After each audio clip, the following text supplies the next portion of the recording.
etc. Can't type etc. His email. Hold on. I'm going to put this right there. Glare off of it. Hey guys, welcome back to the Not So Round Table. George and I are back again answering questions that you guys have submitted on previous Not So Round Table videos in the comments section. You guys know how we do it here. Those questions go into the helm of reasoning, and we do our best to answer those. No special guest this week. We tried to capture Shades, but he has developed the ability to climb on walls, so we're at a loss. We're at a loss of how how to capture him. I think he was watching a trailer for like the Amazing Spider-Man. Yeah, but the Amazing Spider-Man looks horrible. No, but it's one of those things where seen Shades have you sees it seen and he's the like, new I can trailer? do better than that, and just up a wall. Have you seen the new trailer? I mean, No, dude, Emma Stone. Yeah, okay, but not as a blonde. Yeah, No, Emma Stone in any hair color is A-okay with me. All right, so let's start off with the questions. He's feeling lucky with his Irish and our Christmas colors. Yes. It's not even close to Christmas. Come on, dude. Is it really that difficult? It's not. I still lost the question. Forget it. I don't want that one. All right, the next guy 100 asks, "Hello, insert. Are there any dress rules at Fields, or can you just go in a bear costume?" At Halloween, you can play pretty much whatever you want. I know that. Every field I've encountered really has no dress rule. I think just have to be able to feel your hits. So yeah, a bear costume, you have to make sure that you're still honorable. So if you can't feel a thing, you might want to, thin down a little bit. You might get angry. You might get some players angry at you. But then again, you'd be a dancing bear as long as you're funny. I think the only time that you're going to have like specific costuming or dress rules is when you go to a paid event where you're having specific force-on-force regulations, when one side is clearly one color and one side is clearly another. Mm-hmm. That's when you want to adhere to those kind of rule sets. But if you're just doing pickup games or like on your local field, I've never encountered a field that had a specific rule set. There you go. George, hit me with your best shot. Hit me with your best. This is from Jake Roth. We have, what footwear do you use during Airsoft? I personally use sneakers, and I think I should get some boots. We both use 511 boots because they're probably the most comfortable boot I've ever had. They're definitely one of the most comfortable boots I have, but also the price point is pretty good. Okay.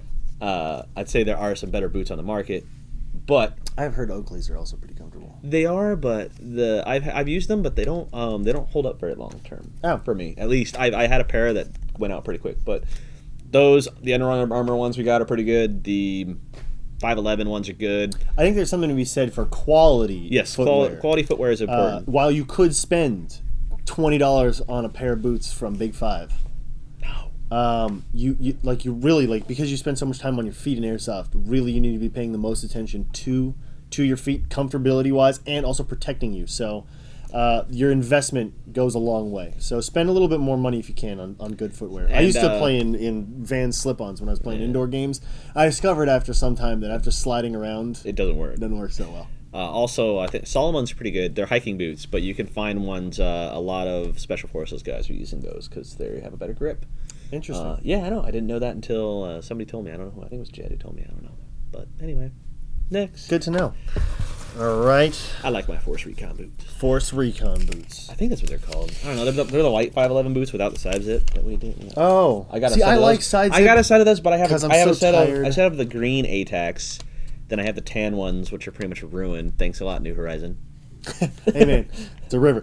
Matthew Whitecotton asks, what video game / movie gun would you personally like to see replicated into a fully functional airsoft gun, and what features would you like to see integrated into it? By the way, Bill Nye was awesome, and Matt, keep rocking the special tape tie from episode 8. I'm gonna have to bring that back. Yes. I'm gonna have to bring. Blue tape. For a while, we put it on a mannequin. I don't know if it's there anymore. Oh, it probably is. Okay, so video game / movie gun you'd like to see replicated. That one isn't that is not already replicated. That has not already been being made. I'll get back to you. Okay, I'm gonna put this out there. We need to see the guns from Starship Troopers in Airsoft immediately. I thought they already made one. Did they? I thought there was a conversion kit. That probably is pretty good. Well, I know there was a conversion kit for the that one's pretty Thompson. good. Yes, that was the pulse rifle. Yeah. All right, so that's a pretty good one. I think I've got a second one too, but I'll get to that. I would actually like to see more we see a lot of AEGs. Yes. But we don't see a lot of pistols. from video games. And I personally think maybe an old, maybe like, I mean, you can't really say... From like GoldenEye, No, N64 status? No, I'm thinking more like the Doom route or a Quake route. I think those would be really cool. But like, if I was gonna go Doom, you'd have to go with the third one because the second one and the first one like have no graphics. You really don't even know what it looks like. Sure. But I think that one looked pretty kind of cool. You know, kind of different. I mean, the Gears of War stuff. So it's still, I don't really like Gears of War. The look of it, it's very bulky. So that really doesn't work. Speaking of bulky, okay, so that gets into. Oh, hold on. I'm gonna go. Sorry. All right, we're gonna go. I'm gonna play a tribute to all the nerds out there, and we're gonna go with the Firefly pistol that Malcolm Reynolds used. Yes. You're welcome, JP. You're welcome. All right, that would actually be really cool. That would be really cool. You'd have to, the amount of BBs you would have to. It wouldn't be that hard either. It was just like it was like a wild. It was like an old cult, like something, an old cult that was just transformed to look more futuristic and like fire a fake laser beam. You already said yours. No, I have two more. Okay, I have two more. Right. Shortly. Okay, I used to play Warhammer 40,000, and the Bolter, Space Marines, the Bolter would be kind of cool. But the one I would love to see in Airsoft that's never been done, and I don't think has ever been conceived. For those of you that have seen The Fifth Element with Bruce Willis. Yes, I know. The gun that is like the net and the like self-destructive with the huge... Dude, that gun needs to be in Airsoft with all of said features, including the self-destruct, which could literally be just like a thunder bee, like it could do like an audible explosion, and then everybody that is around when you left your gun, gone. Thank you. I love that movie. The Fifth Element is love. Dragon WB2, Dear Evike, what is your opinion on using grenade launcher shell without the grenade launcher? Like, no, don't do that. You could hurt yourself. Well, you could hurt yourself. Or somebody else. It's not uncomfortable for your hand to fire. And it's just like, you're kind of defeating the purpose, the original design. Because when it's in a M203, the BBs kind of rattle around a little bit in the inside, so you get a good like direction to it. If that heads, it might go all over the place. Mm-hmm. So that's just my suggestion. And you kind of look like a jerk for not using the proper unit for it. All right. Man, I feel like we're going fast today. It's okay, we have a lot of questions. Okay. Sorry, again. Okay, Matt Parej asks, what are your thoughts on underslung grenade launchers? Hey, another grenade launching question. I mean, the BNT one is pretty good.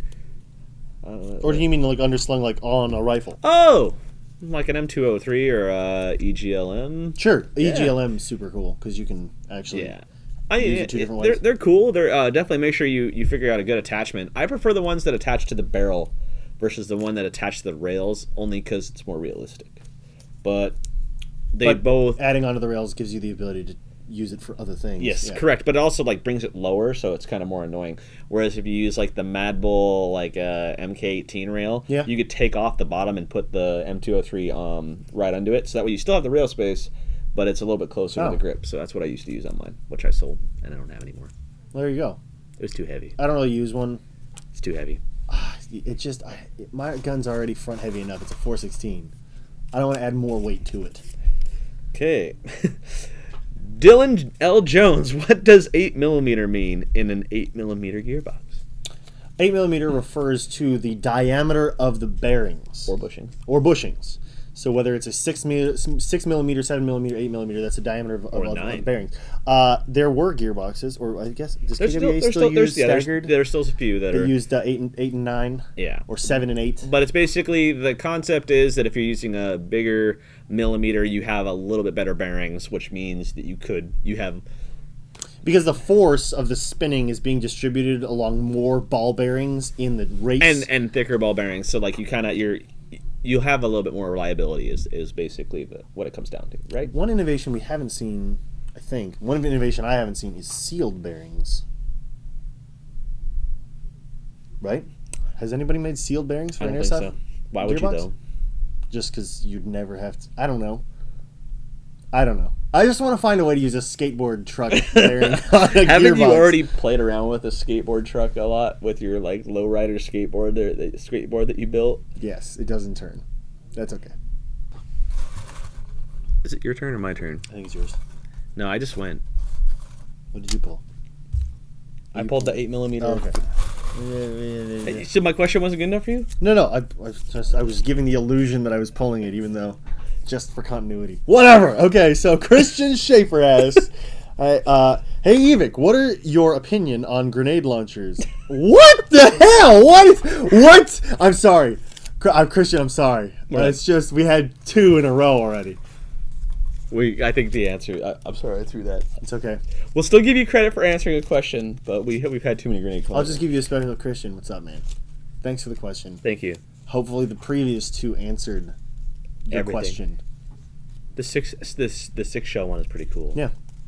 They're fun. Okay. EGLM. Yeah. Okay. No, that's not the EGLM. What am I talking about? Whatever. Evil Watermelon 99.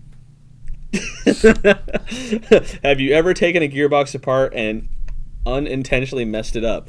Oh yeah. Oh yeah. Of course. Yeah. The first time I tried a version 6, it never went back together. I have a P90 shell. It looks great. It'll never go back together. Wow. Okay.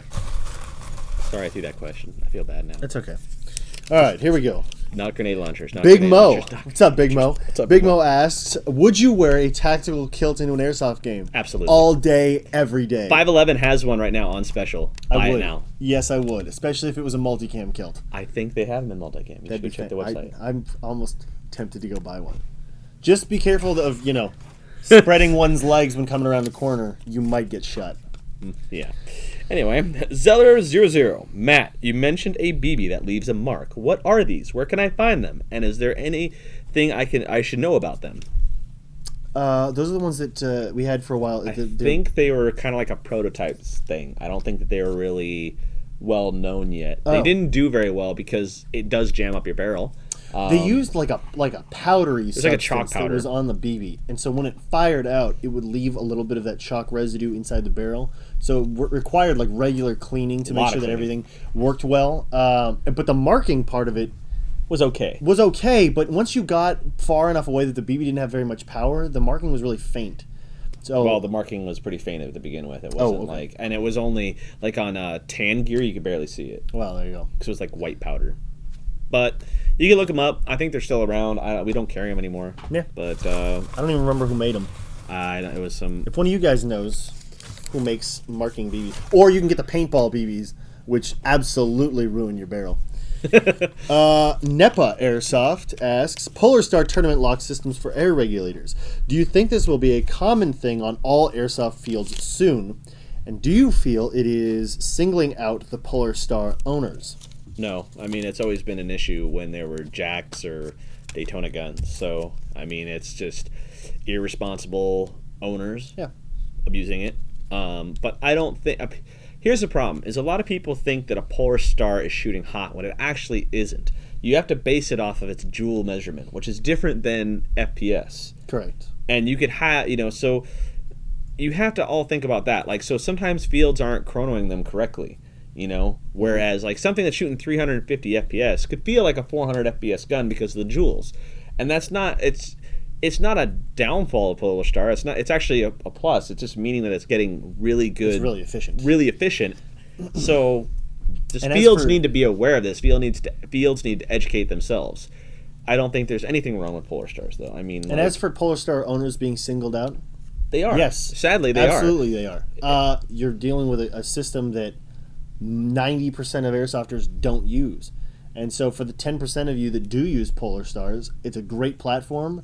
There's certainly a following behind it, but understand that with the increased abilities of Polar Star guns, you're going to have increased responsibilities of making sure that it shoots within regulation.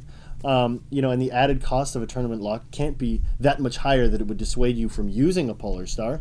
And it's just one of those things that, if you're an honest airsofter and you'd never touch your tank or ramp your gun, then fantastic. Throw the lock on there. You don't have to worry about it. If you are one of those people that would, break the rules, then, hey, man, we got you on lock, literally.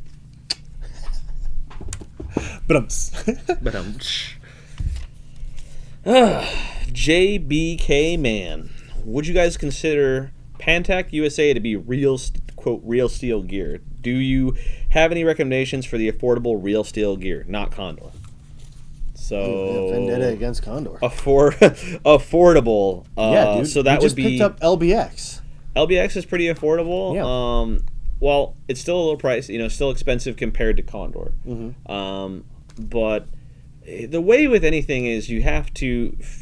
It's all basically about how something is stitched together. If the points that have a lot of stress on them are stitched well, then it'll last.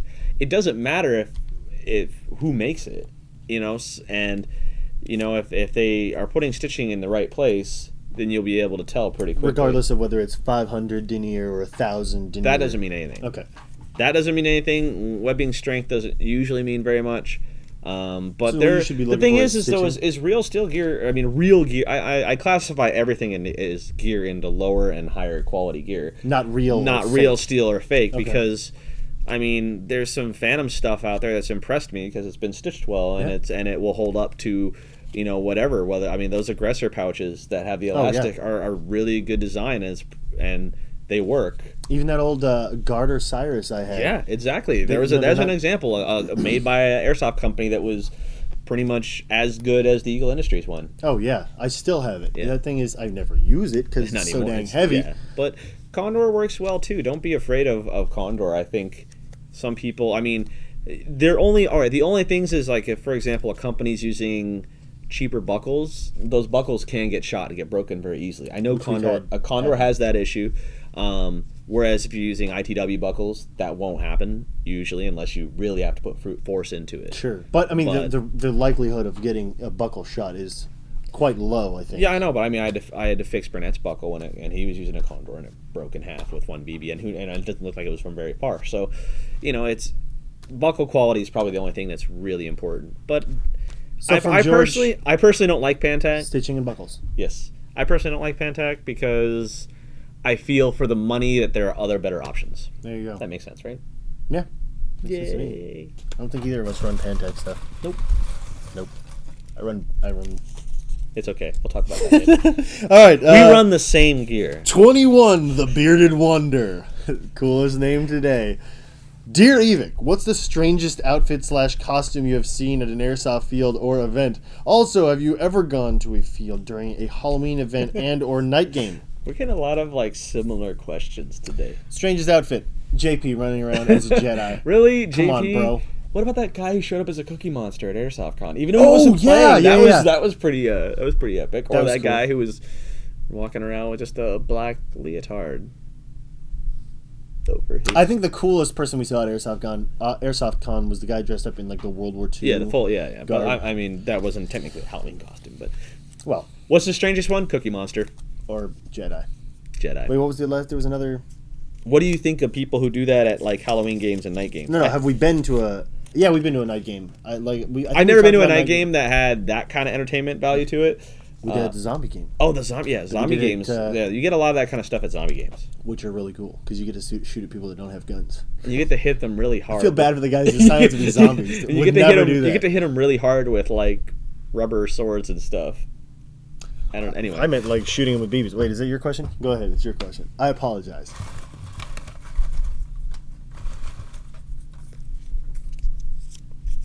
Mr. Military Master. Dear Insert, is it possible to make a waterproof airsoft gun? Yeah, get a gas gun. Or run an AEG in a swimming pool. Don't do that. Didn't work so well. It worked though. Actually, if we could put a link, if you don't mind, we put a link here to that video where we tested certain airsoft guns in wet conditions? I think we've discovered that most of the gas guns functioned just about flawlessly. Yeah, you got to dry them out. But in terms of unless there's that company that makes that cell phone, you can send your cell phone in, and they coat it with that stuff that makes it waterproof, right? Yeah, uh-huh. Send your gearbox in. Right, and all your wiring and your battery, because you got to do all of it. And you'll never be able. You have to charge your battery connected to your gun. Yeah, do that, and then you got a waterproof airsoft. But if you're worried about your gun in the rain, don't be. Yeah, agreed. If you're playing airsoft underwater, beavers aren't going more than 3 feet out of the barrel. Yeah, he wouldn't be able to shoot me here, and I wouldn't be able to feel it. Mm-hmm. So, that's a good question, though. Ooh, hey. What is this? It's the smallest question. It's not original, is it better to run full camo or mixed styles? I like full multicam. This question is from Jeff Carminati. I went out of order. I'm sorry, Jeff. I think I brought this up in the last table talk or one before that. I really think it's kind of cool to run like mixed colors on your vest and stuff. Yeah. Matching like desert top, desert bottom makes a lot of sense.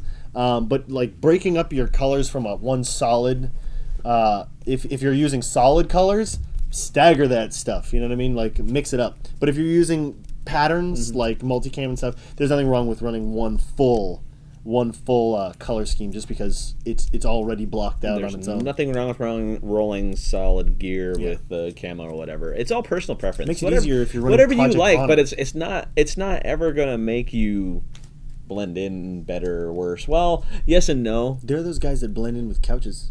You've seen the floral. Yeah, isn't that what ACU is? Yeah, ACU blends better with couches than any naturally occurring camouflage. Well, they're not gonna get seen while drinking some beer. I'm sorry, were we done there? I don't know. I just started pulling a question It's out. All right. I was talking. Ryan Matthews, greeting from France. Ah. Did you know JP's moving to France? Big fan of NSRT and Evike as a whole. Here's one for the books. Cryptech or multicam. Keep in mind all variants of both camos. Happy chair softing. Well, I mean, I'm a multicam fanboy, so that's my answer. I like solid colors, believe it or not, because let's put it this way. In Airsoft, you are never at a distance really where camo is going to determine a lot. Keep in mind, I'm just told, if you are blending in with There's something, a bunch of people table flipping. yeah, right no, now. table flipping, and if you're close enough, like obviously some people can hide really well with multicam and or other camos and not be seen, but you're moving. If you're trying to shoot at somebody, it's usually in like the 100-yard or so region. At 100 yards, if a person's moving, you're going to be able to see them. Yeah, but true, obviously true. at distance, somebody wearing black walking around the desert is going to be spotted faster than somebody wearing Cryptech or multicam. Anyway. Yeah, but you're not going to be able to hit them anyway. So, I mean, it's all give or take. I like Cryptech. I think it's a cool camo, but it is really it's not hard to find, but there's not many options available. Meaning that there's not a lot of companies that make gear out of it, a few. And in terms of pants and stuff like that, there's basically like one company. I can tell you what camouflage I have seen used that has never, ever failed. Ghillie suits. Yeah. I mean, so few people run them. When somebody they're actually hot. is on the field, like putting in the work to hide in a bush with a ghillie suit on, those people work. Like, get yourself a ghillie suit if you're ready to deal with the heat. And then it doesn't matter what color your camos are, because your ghillie suit's supposed to match your surroundings. Yeah, but you still have to. Okay. Technically, at the games, you have to have a green or tan ghillie suit. I'm sorry. Here you It's go. okay. There you go. I have to. Nope, It's called cleanup duty after Matt. Unlike his maid. Ting Nguyen. Dear Insert, for those who run mid-caps for the sake of silence, how do you keep your speed loaders and extra ammunition from rattling without buying more mid-caps? Ooh. George has an excellent solution for this. I still have yet to adopt your technique, but tell us all what works for you. No, I'm not going to tell you. I'm just going to quit and just leave everybody clip hanging. Come on now. There's a cool trick you can do. One, keep your speed loader empty. Trick one. So basically, when you're done with it, I mean, just throw out your BBs. You know, especially if you use like a 90 round or a 140 round, that's pretty good. Okay. So you can do that. If you want to keep your speed loader with BBs in, like let's say you have a 500 round or like the bigger Sure, loaders. like our KWAs If you keep it wrapped in something and you keep it inside like a pouch, it's a little bit quieter. Not much. And also, if it's full, it doesn't rattle as much. Yes, You have to keep it full. So you can do that. That's one trick I do with actually mine is I keep it full all the time after I'm done. Now, what you want to do is you want to carry a bottle with you. Oh, now I know you're thinking BB bottle. So here's what you do: take an old sock, put it inside the bottle, put the BBs inside the bottle, and then you just put the sock in and close it up. Drape the sock over the neck. Just don't throw a sock in a bottle. No. You have to drape the sock over the net. You fill the sock full of BBs. That way, when it gets like half full, it doesn't make as much noise. Genius. I'm super genius, and I learned that from Leonard. That is a super genius. And you use like what is it, like a Gatorade bottle or? I used to use one of those power water bottles I bought for an event. I chugged it really quick because I forgot one. I took a sock that I had, threw it in there, and it worked. It was a sock that I wasn't using. It was like an extra pair of socks. Okay. All right. I used that for years, but now I went to the Container Store and bought like 2 bottles that are about that big, really small. They can fit in the tacos. Oh, yeah. ASGI tacos, so I like that. So I can just put it really, really quickly. Or if you're a hipster and you got a lot of those box waters hanging around, use those boxes from Box Water. There's another pouch that I have. It's like one of those tactical tailor hard cases. The whole thing's packed with foam on the inside, except for the top. So if you put some foam on the top piece and you close it, that probably would be pretty quiet too. But it's mole mounted, so I don't know how you're gonna get BBs out of there. You're gonna have to like. All right, last question. Last question, guys. He's going deep. What? What is that? I don't know. I assume it's a small question. How did you get into Airsoft? By MRE HGT7. Okay. Didn't we ask that question already? I don't know. How'd you get into Airsoft? Oh, we already know Matt's story. Matt's story, here, let me paraphrase. We came home, his friend was like, hey, check out this thing. And he's like, cool. I had no exposure to Airsoft guns he didn't know what it is. And his friend goes, hey, stand down there. I'm going to shoot these things by you. It's going to be really cool. Check this out. It'll be really cool. Yeah. And of course, I'm standing at the other end of the street. Neck. Yeah. Got shot in the neck. My buddy, I was working at a studio, and a coworker of mine who was an IT guy was like, found out about this store about Evike. They went over at lunch, and he came back with like the $800 KWA custom gun, and I was like, that's pretty cool because I used to shoot a lot. So I was like, that's cool. And then we started trying it, and then we played at Linux a few times, and another place up in Santa Clarita, and met some people. That's where I met Leonard and a few of the other regulator guys, and started playing with them. Good bunch of guys, and the rest is history. You had a much more responsible entrance into Airsoft. And if it wasn't honestly, if it wasn't for my group of friends, I probably wouldn't still be playing, so I probably would have got bored or not been able to do it while I was unemployed. But like, the cool thing is your buddies are like, hey, I'll drive you out to the event, or I'll spot you some BBs, whatever. So thanks to them, I was able to keep playing through that phase of my life. I do think we both had a good core group of friends that kept us playing. And then now I think I've actually kind of created two groups. I have my main group that I've been playing with for years. Let's just say years. Yeah, a long time. And then I have you and a few other people inside the company now that we've actually started kind of bonding more and playing more than we used to. We play better together now than we did when we first started. Like we actually it seemed like at first it was almost like a chore, and then now it's more like, let's go kick some A and take some names. There you go. Kick some A. Take some names, starting with A. And we're gonna do a lot of events this year as our Evike group, so that we are really enjoying that, and we're even getting him out and playing more. Yes, which is good. I'm excited. So I got some name tapes now that don't say wood on them. That was his old. My old. Anyway, thanks again for joining us on the Not So Round Table. If you guys have any future questions, feel free to comment below, and those will get chopped up and put into our Helm of Reasoning, which is like really full right now. One more, just kind of housekeeping kind of thing. If you've seen a question asked in one of our Not So Round Tables or before, answered, you could probably, if you haven't seen them all, try to go back and see the ones you haven't seen. Or if you've seen it answered in comments up above your question, then you may want to ask a different question so that we can answer a more broad range of Airsoft-related questions. And hopefully next week we'll have another guest here. Maybe we can wrangle Shades in here. Or heck, maybe we'll get the Sam and Nico in here or something. Yeah, I don't know. Should have Roger do it. Or maybe we'll get Roger in here. I don't know who will man the cameras, but we'll put Roger right here. Anyway, we'll see you guys next week. What if we put like the entire tech department in it? Let's do Burnett. No. You couldn't understand. No. Oh, by the way, before we, one last thing. Kevin, I'm sorry. If you don't know what I'm referencing, I mentioned my friend Kevin in our last video. Are you talking about a man purse? Yep. It's okay. He saw the video. After Ryan told him about it. Kevin, I'm sorry. I didn't mean it. Ryan. You don't have a purse. It was a joke. I really enjoyed the air show. And now you're in 2 videos, so you can feel even more special. I'll try to control him, Kevin. I apologize. Okay, bye.